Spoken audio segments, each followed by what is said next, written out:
My name is Lindsay Godwin, and a month ago, I couldn't do this. On April 4th, I had a stroke caused by a tear in one of the vertebral arteries located in my neck. I had no feeling on my right side, and I couldn't speak. I'm now at 5 weeks out, and I sometimes can't believe I've come this far, but also think about how far I still have to go. I'm going to talk about the necessary skills and abilities required to succeed in our technology-intensive economy and what I'm doing to develop these attributes by setting my focus on 4 main points. I attended speech therapy for a month, and I'm still not up to the level I was prior, as you may be able to tell by my voice.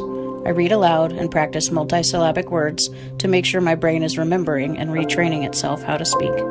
Communication is the foundation of business, relationships, and anything else we do. I am still attending physical therapy twice a week, but as you saw before, I can walk again. Mostly. Now, while I realize many successful people are limited by physical disabilities, I can overcome these if I continue working at it.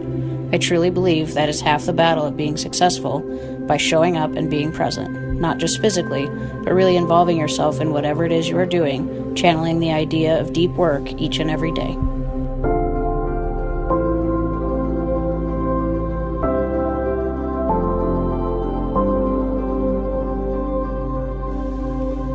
Due to the stroke, I lost some of the sensitivity and movement in my right hand. I can still type fairly well and still know where the keys are, but it led me to think about other ways in which I can get my brain to tell my hand what to do, for it to build new pathways, to decrease my recovery time, and provide extra support should another stroke happen one day. The idea is called neuroplasticity and involves the process of your brain rebuilding pathways in response to learning, experience, or an injury. There's so many ways to challenge our brains, including my examples here. When I had the stroke, it was during the coding section of this course, and I was terrified to return to the project, worrying that I would no longer understand it or be able to complete it with how complex it was. While the task absolutely exhausted me, I was amazed at how quickly my brain could return to remembering how it worked, and the fatigue showed me just how hard my brain was working to rebuild the synapses.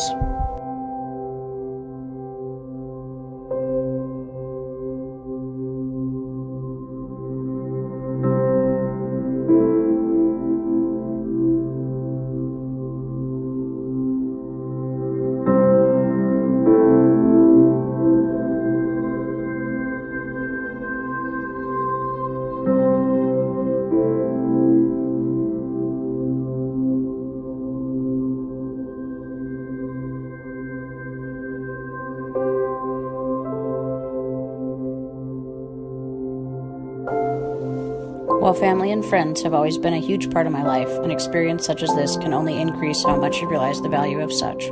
When everyone started hearing about what had happened, the outpouring of support was unbelievable.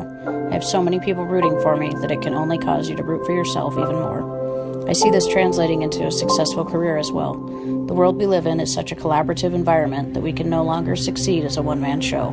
This experience has taught me the importance of leaning on others when needed, reaching out to those who have skills that I do not, and learning from others in order to thrive. The workplace is our home away from home, and the people there become our second family. We must learn to rely on each other to work towards our common goal. Lastly, I have learned the importance of sleep. Arianna Huffington wrote a book called The Sleep Revolution, and in it she highlights areas where sleep's benefits are being rediscovered around the world. Her discussion hits the nail on the head, and not only in times of recovery, but each day that we stress and exhaust ourselves, sleep is infinitely tied to our success. So, as we are facing all the multiple crises in our world at the moment, what is good for us on a personal level? What's going to bring more joy, gratitude, effectiveness in our lives, and be the best for our own careers, is also what is best for the world. So I urge you to shut your eyes and discover the great ideas that lie inside us, to shut your engines and discover the power of sleep. Thank you.